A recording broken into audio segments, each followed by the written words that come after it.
Students, today we are going to start the next topic, dimensions, elements, components of business environment. एक ही बात है, dimensions है, elements है या कंपोनेंट्स है. बेसिकली 5 होते हैं: economic, social, political, legal and technological. तो आज का टॉपिक छोटा है और सिर्फ यही पढ़ना है हमने, लेकिन इसको काफ़ी डिटेल में पढ़ेंगे. हर एक डायमेंशन को, हर एक कंपोनेंट को डिटेल में स्टडी करेंगे, क्योंकि उसके ऊपर ये मेन चैप्टर का जो मेन सबसे इम्पोर्टेंट पार्ट है ना, यही है मेन इम्पोर्टेंट पार्ट. इसी के क्वेश्चन सबसे ज़्यादा आएंगे, इसी की केस स्टडी सबसे ज़्यादा आती हैं बोर्ड्स में भी और आपके स्कूल्स में भी. तो स्टार्ट करते हैं इकोनॉमिक्स से.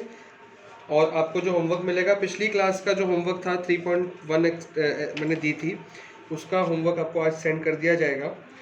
लेकिन मेरे को सिर्फ एक ही बच्चे को होमवर्क मिला है, बाकी उन्हें नहीं सेंड किया. तो कोशिश करना कि आज जो होमवर्क मिले सारे के सारे सेंड करें, तभी हम आगे बढ़ेंगे, पहली बात. और दूसरी बात, बीएसटी को लाइटली मत लीजिए. इसका होमवर्क और इसका लर्निंग बहुत ज़्यादा इंपॉर्टेंट है. सो आज जो टॉपिक है उसको बहुत ध्यान से समझना, तभी जो होमवर्क में आपको एक्सरसाइज दी जाएगी, टेस्ट जो दिया जाएगा एक छोटा सा, उसमें आपको केस स्टडीज़ मिलेंगी. आपको पहचानना होगा कि कौन सा ऑब्जेक्टिव इसमें आपका आ रहा है. तो स्टार्ट करते हैं. तो फर्स्ट टॉपिक है इकोनॉमिक एनवायरनमेंट. ये सब कुछ वही है जो हमने पिछली क्लास में डिस्कस किया था. लास्ट क्लास में हमने देखा था कि इकोनॉमी का मतलब होता है मनी या फाइनेंशियल सिचुएशन. तो आसपास के एक बिजनेस एनवायरनमेंट के लिए अंदर की इकोनॉमिक एनवायरनमेंट और बाहर की इकोनॉमिक एनवायरनमेंट बहुत ज़रूरी है. तो बाहर की इकोनॉमिक एनवायरनमेंट में क्या क्या चीज़ें ऐसी आती हैं जो बिजनेस एनवायरनमेंट को अफेक्ट करती है. तो इकोनॉमिक एनवायरनमेंट में बहुत सारी चीज़ें आती हैं. फॉर एग्जांपल, मैं आपको एक एग्जांपल देता हूँ. मान लो, पहले एग्जांपल देते हैं फिर समझ आएगी. मान लो मेरी सैलरी बढ़ रही है, इंक्रीज इन माय सैलरी. अगर मेरी सैलरी बढ़ रही है तो मतलब मेरी इकोनॉमिक कंडीशन क्या हो रही है, इम्प्रूव हो रही है.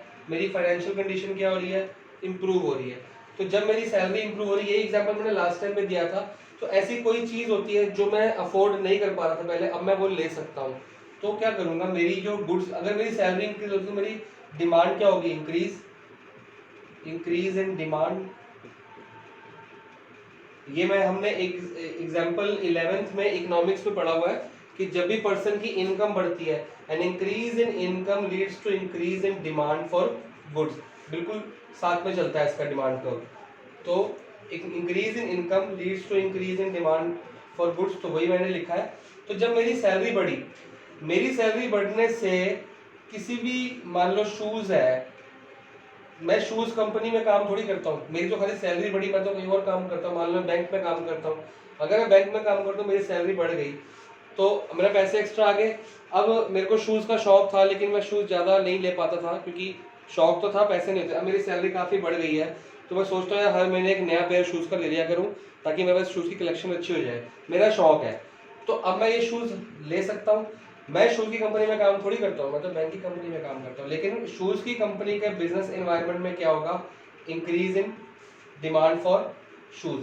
तो इकोनॉमिक कंडीशन कहीं और चेंज हुई है, इंक्रीज इन सैलरी किसी और की हुई है, लेकिन शूज़ की बिजनेस एनवायरनमेंट में इंक्रीज इन डिमांड आ गई.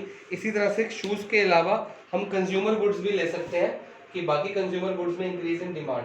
तो ये एक एग्जांपल था समझाने के लिए कि इकोनॉमिक एनवायरनमेंट में कुछ भी चेंजेस होंगे तो बिजनेस को वो अफेक्ट ज़रूर करेगा. तो कुछ इसके डायमेंशंस हैं इकोनॉमिक एनवायरनमेंट के, जैसे कि changes in disposable income of people. अभी बताया हमने.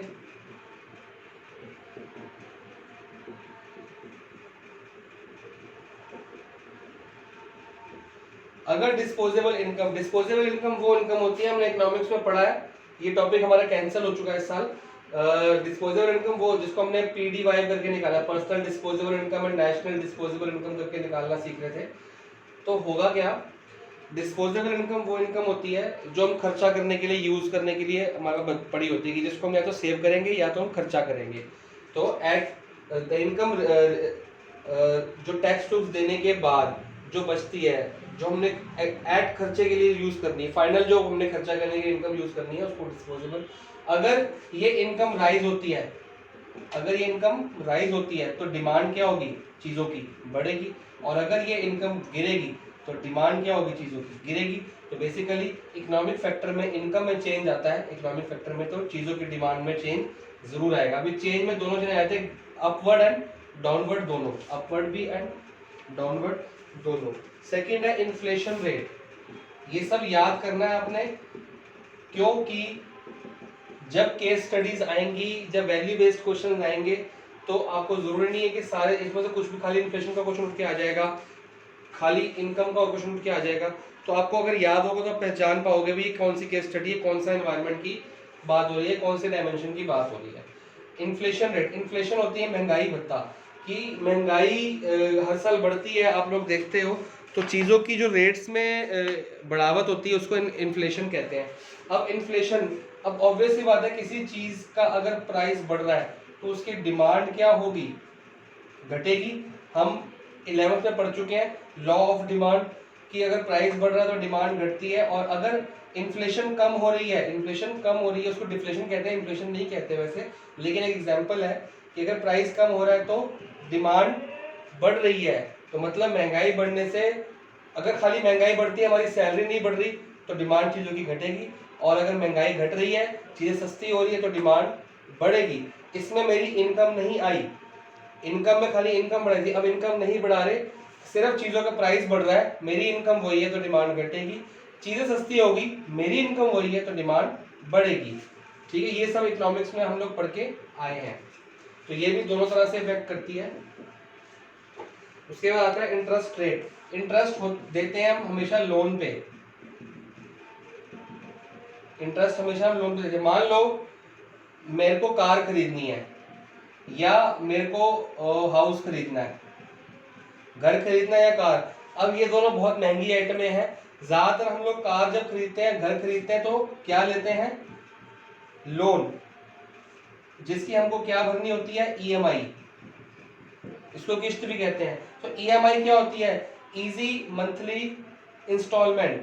तो जब मंथली इंस्टॉलमेंट आती है उस पर हमको क्या देना पड़ता है, इंटरेस्ट।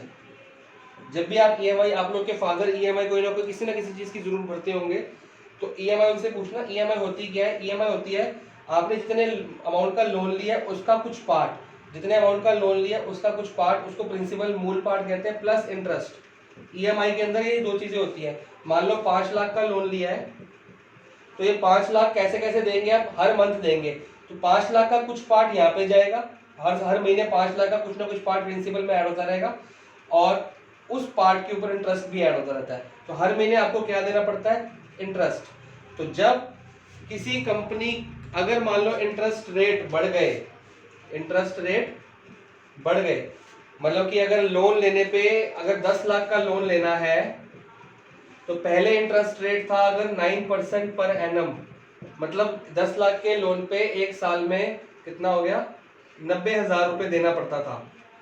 अगर ये इंटरेस्ट रेट घट के हो गया 7% पर एनम, तो अब देना पड़ेगा 70,000। पहले एक 10 लाख के लोन पर 90,000 इंटरेस्ट था एक साल का, अब 10 लाख के लोन पर 70,000 देना पड़ेगा। तो मैं गाड़ी खरीदूंगा, बिल्कुल खरीदूंगा, बोलूंगा यार ठीक है, पहले 90,000 देना पड़ता था, अब 10 लाख का लोन लूंगा तो खाली 70,000 एक्स्ट्रा देना पड़ेगा, पहले 90 देना पड़ता था, 20,000 का फायदा हो गया मेरे को। तो जब इंटरेस्ट रेट बढ़ेंगे तो डिमांड क्या होगी, घटेगी। मान लो पहले 70 था, इंटरेस्ट रेट बढ़ के 90 पहुंच गया, जब इंटरेस्ट रेट बढ़ेगा तो मैं गाड़ी और लोन, होम लोन वगैरह कम लूंगा क्योंकि मेरे को महंगा पड़ रहा है। तो जब इंटरेस्ट रेट बढ़ेगा डिमांड घटेगी, जब इंटरेस्ट रेट घटेगा, जब 90 से 70 की तरफ जाएगा इंटरेस्ट रेट, तो मेरी डिमांड बढ़ जाएगी क्योंकि मेरे को फायदा हो रहा है। तो ऐसे में जब भी इंटरेस्ट रेट बढ़ता है तो कार कंपनियां या घर बेचने वालों को नुकसान होता है, जब इंटरेस्ट रेट घटता है तो गाड़ियां बेचने वालों को फायदा होता है क्योंकि लोग ज्यादा गाड़ियां खरीदते हैं। तो गवर्नमेंट भी क्या करती है, जब उसको लगता है कि यार मार्केट में पैसे की कमी हो रही है, आप लोग हमेशा टीवी में न्यूज़ देखते होंगे कि आरबीआई ने देखा कि मार्केट में पैसे की कमी है, इकोनॉमिक तंगी है, पैसा मार्केट में नहीं फ्लो हो पा रहा, आरबीआई क्या करती है, रिजर्व बैंक ऑफ इंडिया क्या करता है, जो इंटरेस्ट रेट है ना, जो क्या कहते हैं उसको, रिप्यूटेड इंटरेस्ट रेट कहते हैं, याद नहीं आ रहा मेरे को, आर, इंटरेस्ट रेट आर से नाम वर्ड दिमाग में नहीं आ रहा, तो जो इंटरेस्ट रेट होता है उसको घटा देती है। जब भी उसको मार्केट में पैसा चाहिए होता है ना, इंटरेस्ट रेट घटा देती है ताकि लोग क्या करेंगे, लोन लेंगे। जब लोन लेंगे तो मतलब उस लोन को क्या करेंगे, उस पैसे को कुछ ना कुछ खर्चेंगे। तो लोन लेके वो पैसा मार्केट में कुछ खर्चा करेंगे तो मार्केट में क्या आएगा, पैसा आएगा बैंकों से लेके। और जब लगता है कि मार्केट में बहुत पैसा आ गया तो इंटरेस्ट रेट क्या कर देती है, गवर्नमेंट बढ़ा देती है ताकि लोग लोन ना लें, कम लोन लें। तो इंटरेस्ट रेट एक इकोनॉमिक कंडीशन है, ये मार्केट में होती है, इससे बिजनेस को बहुत फर्क पड़ता है। मान लो मेरा गाड़ियों का बिजनेस है तो इंटरेस्ट रेट बढ़ने से मेरी गाड़ियों की सेल कम हो जाएगी और इंटरेस्ट रेट घटने से मेरी गाड़ियों की सेल बढ़ेगी, लोग ज़्यादा गाड़ियाँ खरीदेंगे, लोगों को लोन ईजिली मिलेंगे। उसके बाद है वैल्यू ऑफ रुपी। ये सबको पता है वैल्यू ऑफ रुपी। आज हमारा जो रुपी है मार्केट में अमेरिकन डॉलर्स या पाउंड से कितना कम है। एक हमारा जो रुपी है वो कितने डॉलर्स के बराबर पड़ता है। तो वैल्यू ऑफ रुपी है हमारी जो पैसे के लिए वैल्यू होती है। फॉर एग्जाम्पल अब मेरी सैलरी कम है, मेरी सैलरी सिर्फ 10,000 महीना है, तो कोई चीज़ 5,000 की है, मान लो एक मेरी सैलरी है 10,000 रुपये, तो मैं क्या 15,000 रुपये का फ़ोन ले सकता हूँ? नहीं ले सकता। तो ये 15,000 मेरे को कितना अमाउंट लग रहा है, बहुत बड़ा। तो वैल्यू ऑफ रुपी कितनी है, बहुत बड़ी। अगर मेरी सैलरी है 10 लाख रुपए या 1 लाख ले लो, 1 लाख रुपए महीना, तो क्या मैं 15,000 का फ़ोन ले सकता हूँ? बड़े आराम से ले सकता हूँ। मैं तो खुश होकर 15,000 का फ़ोन लूंगा। मैं तो उल्टा महंगा लूंगा, 20, 25, 30,000 का फ़ोन लूंगा, क्योंकि 1 लाख रुपए सैलरी यार, फ़ोन तो 1 साल में एक बार लेना होता है। तो उसके लिए 15,000 क्या हो गया, बहुत छोटी अमाउंट। इसके लिए 15,000 बहुत बड़ी अमाउंट। तो इसको कहते हैं वैल्यू ऑफ रुपी की वैल्यू। आपकी आंखों में रुपये की वैल्यू कैसी है, एक इसको ऐसे भी देख सकते हैं, एक इसको दूसरी तरह भी देख सकते हैं कि मार्केट में इकोनॉमिक कंडीशन में पूरे वर्ल्ड में रुपये की वैल्यू कितनी है।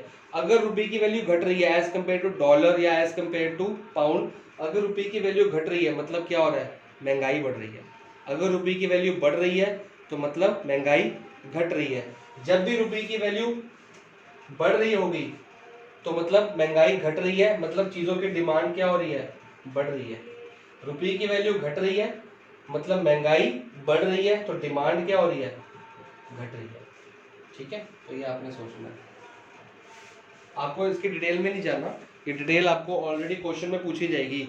आपको वो दिया होगा, केस स्टडी दी होगी, इसे कुछ दिया होगा आपको सिर्फ बताना है कि इकोनॉमिक है कि नहीं है। स्टॉक मार्केट इंडाइसेस, जिसको स्टॉक मार्केट अभी आप लोगों को नहीं पता होगा, शायद पता भी हो। स्टॉक मार्केट में जितने भी आपके गोल्ड हो गया, सिल्वर हो गया, और भी काफ़ी रॉ मटेरियल्स के स्टॉक्स होते हैं, तो लोग उसको खरीदते हैं। तो उसके क्या होते हैं, prices up and down daily क्या दिन में 100 बार ऊपर नीचे होते हैं, तो लोग उसके खरीदते हैं। तो जब वो प्राइस ऊपर होते हैं तो लोग पैसा कमाते हैं, जब प्राइसेस डाउन होते हैं तो लोगों को नुकसान होता है। तो बेसिकली ऐसा जैसे जुआ होता है, वैसे एक गैम्बलिंग टाइप होती है कि आपने स्टॉक खरीद लिया, अगर स्टॉक मार्केट के रेट उस स्टॉक के बढ़ गए तो आपको फ़ायदा है, नहीं तो आपको नुकसान है। तो ये कुछ इकोनॉमिक एनवायरनमेंट की चीज़ें हैं जो इफेक्ट करती हैं बिजनेस को। इनमें चेंजेस आते हैं तो बिजनेस को फर्क पड़ता है। ठीक है, अब सेकंड पॉइंट पढ़ते हैं इसका। अगला पॉइंट है जी सोशल। जैसे इकोनॉमिक एनवायरनमेंट बिजनेस को इफेक्ट करते हैं, वैसे सोसाइटी भी इफेक्ट करती है। सोसाइटी मतलब लोग, पीपल। जब लोग इफेक्ट करते हैं, लोग कैसे इफेक्ट करते हैं, नंबर 1, यार ऑब्वियस बात है, बिजनेस के अंदर कौन काम कर रहा है, लोग ही काम कर रहे हैं। और जो प्रोडक्ट आप बना के बेच रहे हो, किसको बेच रहे हो, लोगों को बेच रहे हो।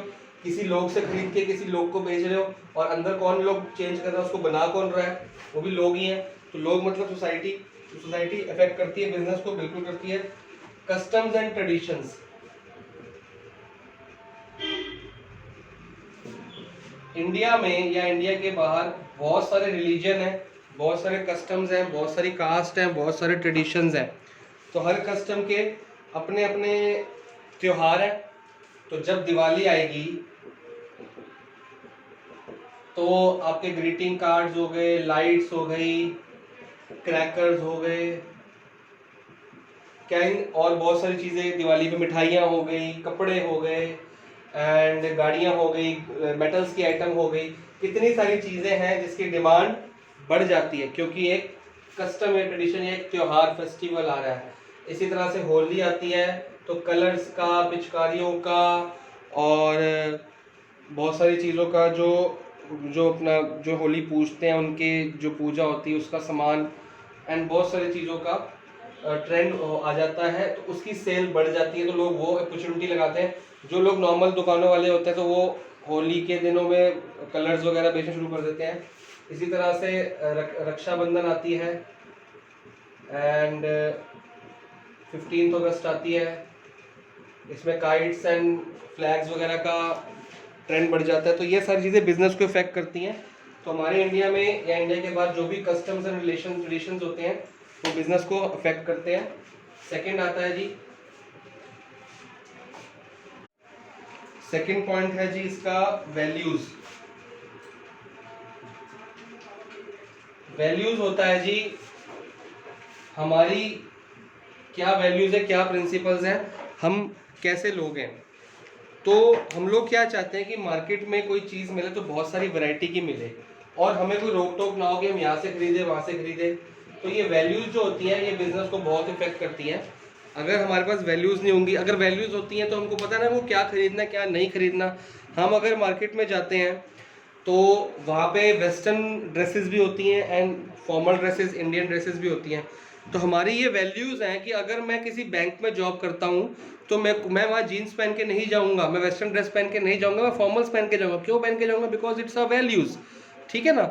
इसी तरह से आप जहाँ पे काम करते हो उसकी बिजनेस एनवायरनमेंट जो होगा वो आपकी वैल्यूज से इफेक्ट ज़रूर होंगी। और बिजनेस के अंदर भी बिजनेस को भी चाहिए कि सोसाइटी की जो वैल्यूज़ हैं, जो सोशल वैल्यूज़ हैं, उसका ध्यान रखा जाए। अगर सोशल वैल्यूज़ हैं कि right to freedom, right to equality, right to opportunity, ये सारी हमारी सोशल वैल्यूज़ हैं। अगर बिजनेस इसका ध्यान नहीं रख रहा तो उस बिजनेस को ज़्यादा तरक्की नहीं मिलती। तो बिजनेस के अंदर भी जो बिजनेस, ये मतलब बिजनेस को भी चाहिए कि वैल्यूज़ का ध्यान रखें और लोग भी अपनी वैल्यूज़ को फॉलो करते हैं, तभी बिजनेस की चीज़ें खरीदते हैं। इसके ऊपर ज़्यादा हमने विचार नहीं करनी। उसके बाद आता है सोशल ट्रेंड्स। ये बहुत ईजी है, आप लोग को पता है कि सोशल ट्रेंड क्या हो गया। जिस चीज़ का फैशन आपका आ गया तो उस चीज़ की डिमांड क्या हो जाती है, बढ़ जाती है। तो सारे के सारे बिजनेस, बहुत सारे बिजनेस अपना काम छोड़ के वही चीज़ बनाना शुरू कर देते हैं। ठीक है। अब जैसे लॉकडाउन हुआ तो मास्क वास्क काफ़ी, सैनिटाइजर बनने की डिमांड ज़्यादा आ गई है। तो बहुत सारी फैक्ट्री सैनिटाइजर की इंस्टेंट ही घरों घरों में खुल गई। मास्क लोग घर घर बना रहे हैं। क्यों? क्योंकि ट्रेंड आ गया है, लोगों को चाहिए, ज़रूरत है। इसी तरह से बहुत सारी चीज़ें, अब फिटनेस का काफ़ी ट्रेंड चल रहा है तो लोग फिटनेस की जो जिम्स बहुत सारे खुल गए हैं एंड जो सप्लीमेंट्स, फूड सप्लीमेंट्स होते हैं उसकी शॉप्स खुल गई हैं एंड जो हेल्दी फूड्स होता है, हेल्दी फूड की शॉप्स खुल गई हैं। पहले जंक फूड की होती थी, अब हेल्दी जो प्रोटीन डाइट्स होती हैं, हेल्थ जो बैलेंस डाइट होती है, न्यूट्रिशियस डाइट होती है, उसकी काफ़ी खुल गई है। तो जो चीज़ ट्रेंड में आती है उस हिसाब से चीज़ें बदलती रहती। तो ट्रेंड कहाँ पे बदला? सोसाइटी का। लेकिन एनवायरनमेंट कहाँ बदला? बिजनेस का।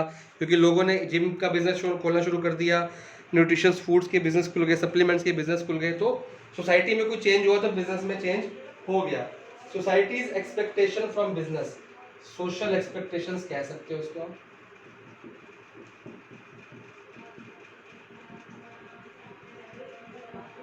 सोसाइटी की एक्सपेक्टेशन है जी बिजनेस से कि बिजनेस वाले बंदे पोल्यूशन कम फैलाएं, सबको नौकरी दे, मतलब उसके वो डिस्क्रिमिनेशन नहीं होनी चाहिए कि कौन सा रिलीजन है, कौन सा कास्ट है, कौन सा जेंडर है। हर एक को बराबर ट्रीटमेंट हो, इनडिस्क्रिमिनेटरी ऑफ कास्ट, रिलीजन, जेंडर, और गरीब है, अमीर है, सबको एक जैसे ट्रीट किया जाए। पोल्यूशन कम फैलाया जाए, नॉइज़ पोल्यूशन कम फैलाया जाए, हवा गंदी कम करी जाए, रिवर में पानी गंदगी कम फैलाया जाए।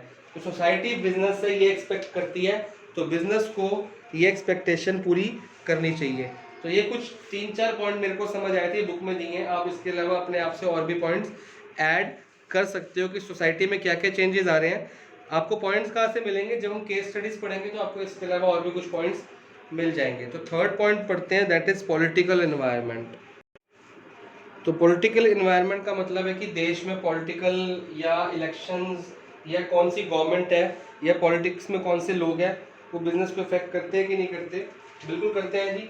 मेन पॉइंट इसमें है जनरल या पॉलिटिकल स्टेबिलिटी। देख लो,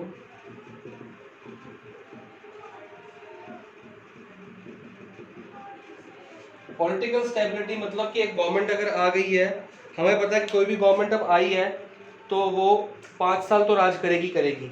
तो अगर वो 5 साल राज करेगी तो हमें एक स्टेबिलिटी मिल गई यार, 5 साल तक तो चीज़ें नहीं बदलने वाली, तो हम अपने प्रोडक्ट को आराम से खुल के बेचें। क्योंकि होता क्या है कि जब गवर्नमेंट चेंज होती है, इलेक्शन आते हैं, चीज़ें महंगी हो जाती हैं, नई गवर्नमेंट आएगी, पता नहीं हमारे प्रोडक्ट को बैन ना कर दे, नई गवर्नमेंट पता नहीं कोई नए रूल्स ना लगा दे, नई गवर्नमेंट आएगी कोई टैक्सेस ना बढ़ा दे। तो गवर्नमेंट टैक्स बढ़ा देती है, चीज़ें महंगी हो जाती है, गवर्नमेंट सब्सिडी देती है, चीज़ें सस्ती हो जाती है। तो जब पॉलिटिकल स्टेबिलिटी आती है कि हाँ भी गवर्नमेंट एक स्टेबिलिटी से काम कर रही है, ज़्यादा उछल कूद नहीं कर रही, ज़्यादा फ्लक्चुएशन नहीं कर रही, तो बिजनेस को भी स्टेबिलिटी मिलती है। उसके बाद सेकंड पॉइंट आता है जी piece in the country.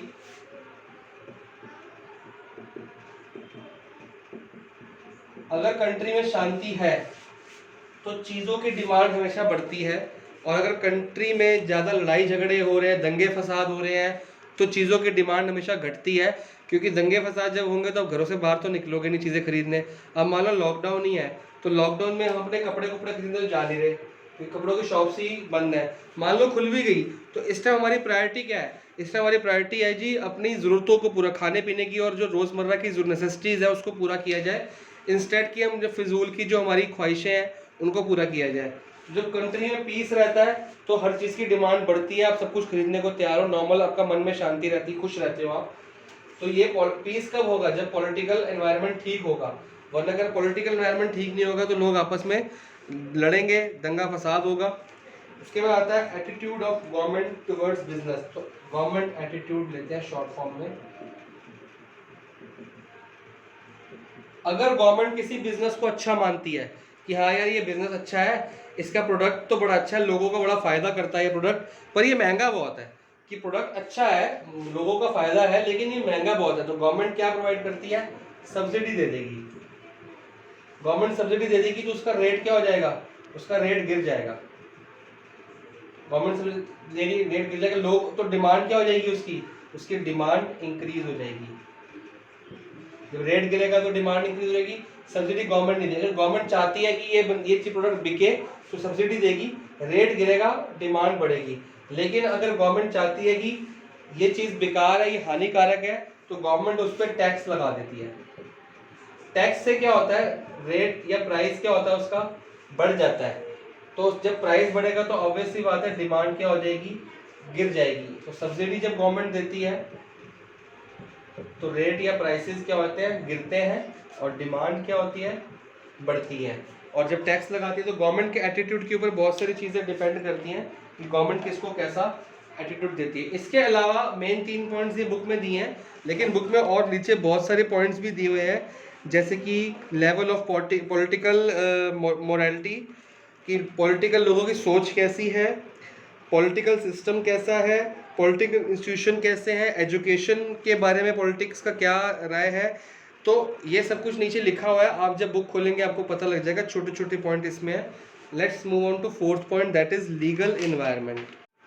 Legal environment, legal का मतलब होता है लॉ। तो हमारे मतलब क्या, इंडिया में या किसी भी कंट्री में ऐसे कोई लॉज निकाले जाते हैं जो बिजनेस को इफेक्ट करते हैं। तो लॉज या लेजिस्लेशंस भी कहते हैं उसको, पास बाय गवर्नमेंट। अगर गवर्नमेंट ने कोई रूल पास कर दिया है तो वो बिजनेस को इफेक्ट कर सकता है। जैसे कि हमारे इंडिया में कोई भी अगर सिगरेट की एड है, सिगरेट की एडवर्टीजमेंट है, उस पर गवर्नमेंट ने लिखा है कि भी उसकी जो सिगरेट का पैकेट, सॉरी एडवर्टीजमेंट नहीं, पैकेट, तो गवर्नमेंट ने एक रूल बनाया कि सिगरेट के पैकेट पर लिखा होना जरूरी है cigarette is injurious to health, या अल्कोहल के उसके जो बॉटल होती है alcohol is injurious to health लिखना जरूरी है। तो ये गवर्नमेंट ने रूल बनाया हुआ है। अभी थोड़े दिन पहले 3-4 साल पहले एक रूल और बना था, जो आप मूवीज वगैरह टीवी में जो भी कुछ आ रहा होता है उसमें स्मोकिंग नहीं होनी चाहिए, स्मोकिंग नहीं दिखानी चाहिए, गवर्नमेंट ने ये कहा था। लेकिन जो फिल्म इंडस्ट्री है उसने आगे आर्ग्यूमेंट्स की थी यार कि हम बिना स्मोकिंग के मूवीज नहीं बना सकते, कई बार स्क्रिप्ट की रिक्वायरमेंट होती है कि स्मोकिंग दिखानी पड़ती है उसमें। तो गवर्नमेंट कह रही थी कि स्मोकिंग को हटा दो, स्मोकिंग वाले सीन को काट दो या डालो ही मत। तो उसका नतीजा ये निकला कि जब भी आप कभी टीवी पे गौर करना, जब भी कोई टीवी में एक्टर या एक्ट्रेस कोई भी स्मोक कर रहा होता है तो नीचे थोड़ा सा स्टार बना के बहुत छोटा सा लिखा होता है धूम्रपान या cigarette is injurious to health लिखा होता है। तो वो पहले नहीं लिखा आता था, अब लिखा आना शुरू हो गया है, क्योंकि एक नया रूल बना था, वो गवर्नमेंट ने पास किया था और सुप्रीम कोर्ट ने उसको वैलिड करार दिया था। तो कई लीगल चीज़ें होती हैं जो बिजनेस को बहुत ज़्यादा इफेक्ट करती हैं। उस तरह से court laws pass by government या laws pass by courts, court की जजमेंट्स भी आती हैं। कोर्ट खुद भी, सुप्रीम कोर्ट है कई बार या हाई कोर्ट है कई बार, इफेक्ट करता है बीच में कि ये चीज़ गलत है, ये चीज़ इंटरव्यू नहीं होती। कभी भी आपने आज तक देखा है जो छोटे बच्चों की दूध की बोतल होती है, जो मिल्क की बोतल्स होती हैं, आपने कभी टीवी पे इसकी ऐड देखी है? आपने आज तक कभी दूध की बोतल की ऐड नहीं देखी होगी। शराब की बोतल की ऐड जरूर दिखी होगी आपको, लेकिन दूध की बोतल की कभी ऐड दिखी नहीं होगी। क्यों नहीं? क्योंकि ये ऐड बैन है इंडिया में। इंडिया में मिल्क बॉटल्स की ऐड दिखाना अलाउड नहीं है। आपने आज तक कभी मिल्क बॉटल की ऐड नहीं देखी होगी। तो ये एक बहुत अच्छा एग्जांपल आपको दिखा, क्योंकि जो गवर्नमेंट रूल पास करती है तो बिजनेस को फॉलो करना पड़ता है। तो इसका मतलब क्या मिल्क बॉटल इंडिया में मिलती नहीं है? बिल्कुल मिलती है, बाजारों में हर जगह अवेलेबल है मिल्क बॉटल, छोटे बच्चों की दूध की बॉटल्स, लेकिन उसका ऐड अलाउड नहीं है। उसको बेचना ऐड इसलिए अलाउड नहीं कि गवर्नमेंट चाहती नहीं है उसको बेचना। गवर्नमेंट कहती है कि mother's milk is the best milk. जो ब्रेस्ट फीडिंग होती है, मदर मिल्क होता है, वो बेस्ट मिल्क होता है फॉर द बेबीज। तो इसलिए गवर्नमेंट जो मिल्क बॉटल्स है उसको इन्फ्लुएंस नहीं करना चाहती, उसको ज़्यादा अपग्रेड नहीं करना चाहती, तो उसकी ऐड इंडिया में बैन है। उसके बाद यही सब इसमें आ जाएगा। तो administrative orders issued by government, या orders, laws pass by government या ऑर्डर्स। केवल गवर्नमेंट लॉ नहीं बनाती, एक ऑर्डर दे देती है। गवर्नमेंट ने ऑर्डर दे दिया कि ये बिजनेस बहुत रिस्की बिजनेस है, तो ये सुबह 8 बजे से लेकर शाम को 6 बजे तक चलेगा, उसके बाद नहीं चलेगा। तो गवर्नमेंट ने ऑर्डर दे दिया तो बिजनेस को फॉलो करना पड़ेगा। तो इस तरह से कई लीगैलिटीज होती हैं जो बिजनेस को फॉलो करनी पड़ती है। जैसे कि टैक्स सिस्टम हो गया। टैक्स एक लीगल चीज है। अगर आप टैक्स, जैसे जीएसटी आई थी, अब जीएसटी क्या था? एक लॉ में चेंज हुआ था। तो अगर जीएसटी आ गया, लॉ में चेंज हो गया, तो हर बिजनेस को मानना ही पड़ेगा। अगर मैं कहूँगा नहीं जी मैं तो जी वैट ही दूंगा, तो आज तो वैट खत्म हो गया इंडिया में, तो जीएसटी ही रह गई है। अगर मैं कहूँ कि मैं जीएसटी दूंगा ही नहीं, मैं प्रोडक्ट परचेज करूंगा, उसको सेल करूंगा, लेकिन मैं जीएसटी नहीं दूंगा, तो ऐसा मैं कर तो सकता हूँ, मेरे को अलाउड है। मैं ब्लैक में खरीदूंगा और ब्लैक में बेचूंगा, मैं विदाउट प्रूफ कुछ भी, मैं बिल ना खरीदूंगा ना बिल दूंगा, तो जीएसटी से बच जाऊंगा। लेकिन जिस दिन गवर्नमेंट को पता लग गया कि यार मैं एक चीज परचेज कर रहा हूँ और आगे उसको बेच रहा हूँ और पैसे कमा रहा हूँ, लेकिन मैं टैक्स नहीं दे रहा गवर्नमेंट को, जीएसटी नहीं दे रहा गवर्नमेंट को, तो मेरे बिजनेस को वहीं पे पता लगते ही बंद कर दिया जाएगा, मेरे को जेल हो जाएगी। क्यों जेल हो जाएगी? क्योंकि ये एक रूल है कि अगर आप बिजनेस करेंगे तो आपको जीएसटी देनी ही पड़ेगी। तो ऐसे लीगल फॉर्मेलिटीज होती हैं जो हमको इनकम टैक्स भरनी है, सेल टैक्स या जीएसटी भरनी है, वेल्थ टैक्स भरनी है, तो कुछ लीगल फॉर्मेलिटीज हैं हमको माननी पड़ेंगी। हम अपने मतलब बिजनेस जो है वो लॉ के हिसाब से करना पड़ता है। अगर लॉ के अगेंस्ट जाके बिजनेस करोगे तो आपका बिजनेस बंद हो जाएगा और आपको जेल हो जाएगी। टेक्नोलॉजिकल एनवायरनमेंट बहुत ही इजी पॉइंट है, बहुत ही जाना माना सा पॉइंट है, बहुत बार डिस्कस कर चुके हैं। मान लो न्यू इनोवेशंस हो रही हैं,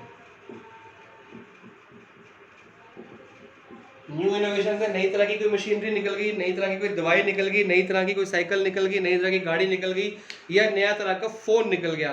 तो टेक्नोलॉजी में कोई इंप्रूवमेंट या इनोवेशन हुई है तो बिजनेस को फर्क पड़ेगा, बिल्कुल फर्क पड़ेगा। सब लोग कहेंगे यार उसने बना दिया मैं भी बनाऊं, वरना मेरी डिमांड खत्म हो जाएगी। अगर सैमसंग ने बना दिया तो एप्पल तो बहुत अलग है, ओप्पो भी कहेगा मैं भी बनाऊं, नोकिया भी कहेगा मैं भी बनाऊं, तो सारे फोन कहेंगे मैं भी बनाऊं। अगर नहीं बना पाएंगे तो वो आपस में कंपटीशन नहीं लड़ पाएंगे। तो नई इनोवेशंस जो होती है वो टेक्नोलॉजी की न्यू इम्प्रूवमेंट होती है, तो उससे कंपनी मॉडर्न, अगर बिजनेस एनवायरनमेंट उसको इग्नोर कर देती है, अगर इग्नोर कर देती है और पुराने मेथड्स ही यूज कर रही है, पुरानी टेक्निक्स ही यूज कर रही है, तो वो ज़्यादा दिन सफल नहीं होगी। हर चीज़ जैसे एडवांस हो रही है तो सब कुछ आपको होना चाहिए।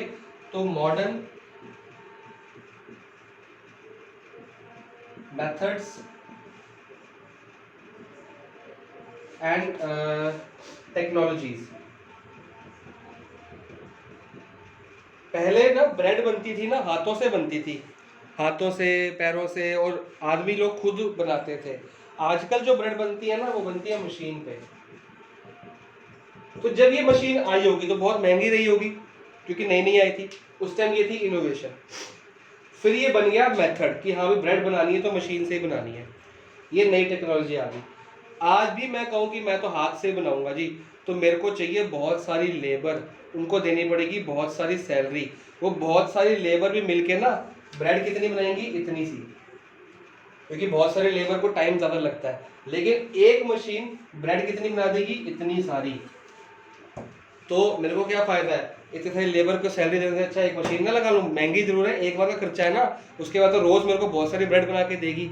तो अगर आप मॉडर्न मेथड्स और टेक्नोलॉजी यूज़ कर रहे हो तो आप बिजनेस में टिके हुए हो, वरना आप नहीं। चिप्स का क्या है, चिप्स तो घर में बना सकते हो, आप घर में तल के बना लो, बेच लो मार्केट में। कितने बेच पाओगे, कितने बना पाओगे? बहुत सारे लेबर रखोगे तब भी थोड़े से चिप्स बना के बेच पाओगे। इतने सारे लोग बनाएंगे, फिर सेल करने के लिए तो जाएंगे, तो वो बनाएंगे कि सेल करेंगे? चलो आपने मान लो बनाने के लोग अलग रखे और सेल करने के लोग अलग रखे, वो सेल भी कराए, फिर भी कितने बना लोगे? लेकिन एक मशीन लगाओ, मशीन लगाने से क्या होता है, हर सेकंड इतने सारे पैकेट निकलते हैं। आप कभी नेट पे सर्च करना, लेज कंपनी है जो चिप्स बनाती है, उसकी फैक्ट्री के बारे में आपको पता लगेगा। कोक है, पेप्सी है, एक सेकंड में कितनी बोतल्स बनाते हैं वो। एक सेकंड कह रहा हूँ, मिनट नहीं कह रहा मैं। एक सेकंड में हजारों बोतलें, हजारों 100 के आसपास बोतलें, एक मिनट में तो हजारों बोतलें निकाल देते हैं वो। एक मिनट में तो हजारों चिप्स निकल के पैक होकर बाहर निकल के डिस्कवरी में सब दिखाया जाता है। तो अगर मॉडर्न मेथड्स आप यूज कर रहे हो, अब लॉकडाउन हो गया है, आपके स्कूल वालों ने क्या आपकी पढ़ाई बंद करवा दी? नहीं ना। उन्होंने देखा कि एक टेक्नोलॉजी है, जूम है, हैंगआउट्स है, गूगल मीट्स है, ठीक है, यूट्यूब है, व्हाट्सएप है, इसके थ्रू, टेक्नोलॉजी के थ्रू क्लासेस चल रही है ना। तो जैसे जैसे हम इम्प्रूव, मार्केट में एडवांसमेंट हो रही है, तो वैसे वैसे मॉडर्न मेथड्स को यूज़ करना लाजमी है। अगर आप यूज़ नहीं करेंगे तो आप लोग सफ़र करेंगे और आपका बिजनेस ग्रो नहीं होगा। तो गाइस, ये हमारे कुछ 5 पॉइंट्स थे। इसके ऊपर एक केस स्टडी है जो मैं आपको सेंड कर रहा हूँ, वो आपने घर पे स्टडी करनी है।